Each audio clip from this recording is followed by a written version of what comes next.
Hello everyone, I'm Shannon Slatton in Brooklyn Park. Every day our news team is out in the northwest suburbs bringing you stories and information from your community. Here's a look at a few of those stories. And remember, you can always find more on our website, ccxmedia.org.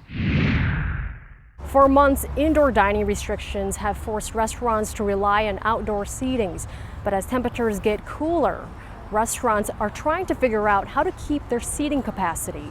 We've had a really great summer and really good weather, so we're pretty much packed on the patio almost every night when it's really nice out. At Grizzly's Grill in Plymouth, the packed outdoor patio has been a saving grace. Well, we're hoping to have a really great fall, really great weather to keep as long as we can. But the business will eventually have to brace for cold weather. Even just the past couple of days in the cold weather, we did notice a little drop.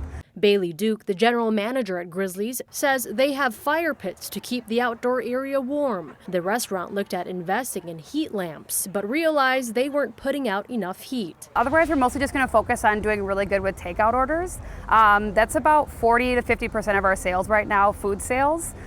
So I don't see that trend going away, so we're just going to adapt to that new lifestyle. Sitting on Grizzly's outdoor patio, we met up with Zach Ward. We sell some beer to restaurants like the one we're in here. Ward is the co-founder of Omni Brewing in Maple Grove, and his business is also making efforts to keep its outdoor seating for as long as possible. We're looking to put a heated tent over a good swath of the patio just to have a little bit more seating, and because we've certainly benefited from the nice weather we've had this summer and the fact that we have a nice large patio. Ward says having the heated tents would help his business tremendously. It's only going to be about maybe a third of the size of our current patio or our current outdoor seating space, but every little bit helps. Duke agrees, saying the private dining room at Grizzly's has been repurposed. We opened that up and spaced the tables out, so that gives us an extra 5 to 6 tables than we would have had with the distancing inside. And as restaurants prepare for the chilly season,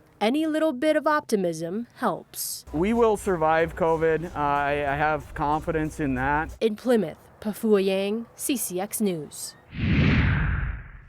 We miss our students, we miss our school community. Our teachers are working remotely, and it definitely has a different feel. We're 1 week into the new school year, and Robbinsdale's Spanish Immersion School looks nothing like what you'd expect from a school with an enrollment of 740 students. Who could have expected this, right? This is education during a pandemic. More than 600 students at this school are at home doing distance learning.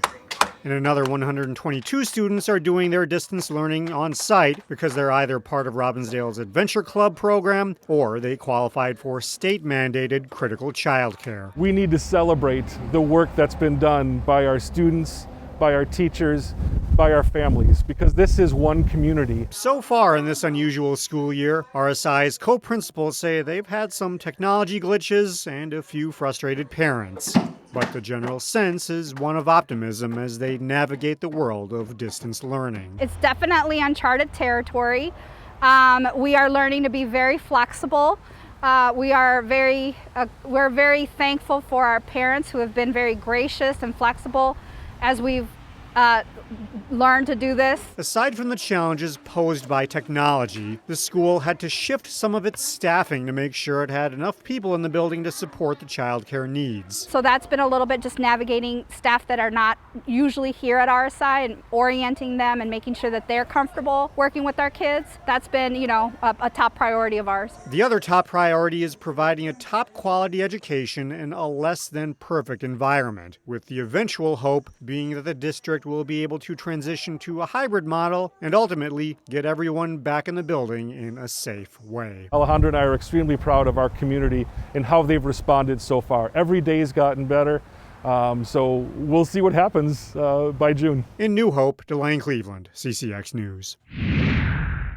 Dancing Bear Chocolate opened up several months ago. The Robbinsdale owners were determined to open up shop even during a global pandemic, but they had to change their business model to taste sweet success.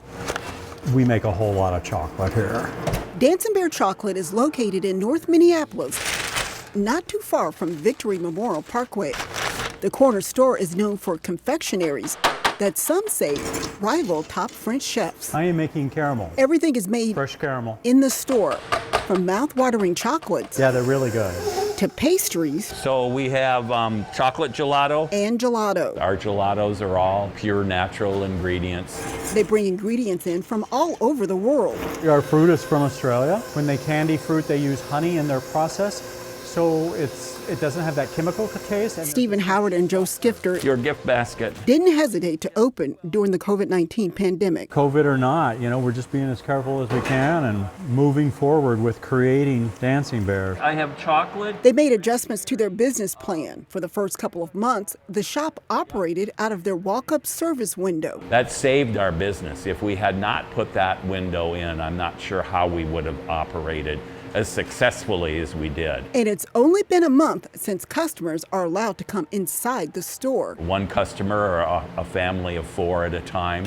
Customers have to wear face protection and other safety precautions are in place. We ask them not to touch any of the product. They select from the display and then we put it in bags for them. However, the COVID pandemic hasn't hurt business. There's often a line to get the sweet treats. Chocolate's fantastic. Now the pastries are great. I was really surprised that it's going as well as it could, but everything is so delicious. The owners say they are lucky. We know what they're going through. Especially when a lot of restaurants are having a hard time staying in business. Fills us with pride to know what we're doing is being received like this in the community. Sonia Goins, CCX News. Find more local news stories at ccxmedia.org and follow us on social media.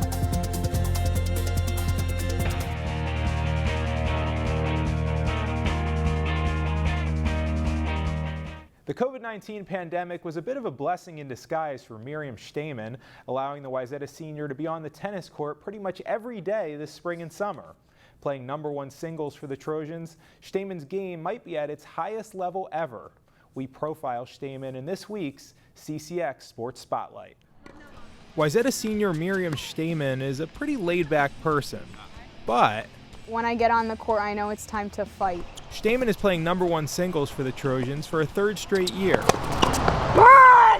She's undefeated so far this fall and hasn't lost a set. What I've been working on is just taking every opportunity that I have and attacking and being aggressive and using the shots that I've been working on, because why else do I have those shots? I need to use them in my training. I feel like I'm an all-around player, but I'm definitely more of an aggressive player than a defensive player. She's super energetic, and she really brings out the best in people because she wants you to get better, she wants her to get better. It's really a team effort.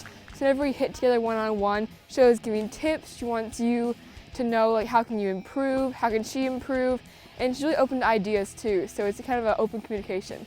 Shteyman earned the #1 spot as a sophomore, and she struggled. Back then I was even less prepared. Adversity will make some people fold. It made Shteyman focus. Even when I would lose and get absolutely destroyed, I would still be no, I'm coming to practice tomorrow, it's fine.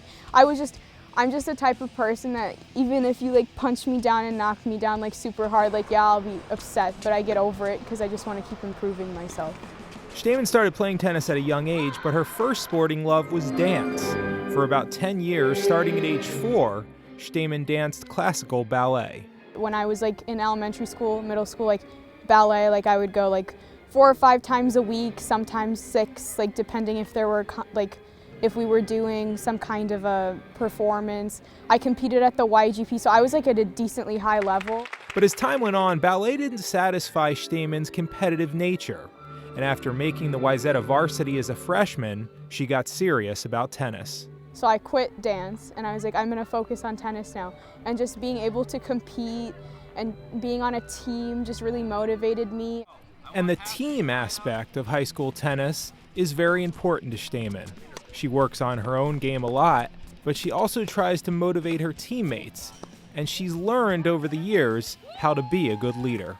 A leader isn't always the one being the best out on the court.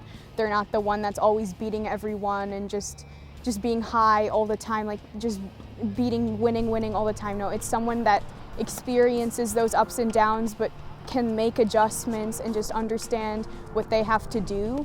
And I feel my peers, my teammates can see that. They have seen that. They've been oh yes, Miriam's having a bad day. Even though she's having a bad day, she's still being positive and she's still motivating me.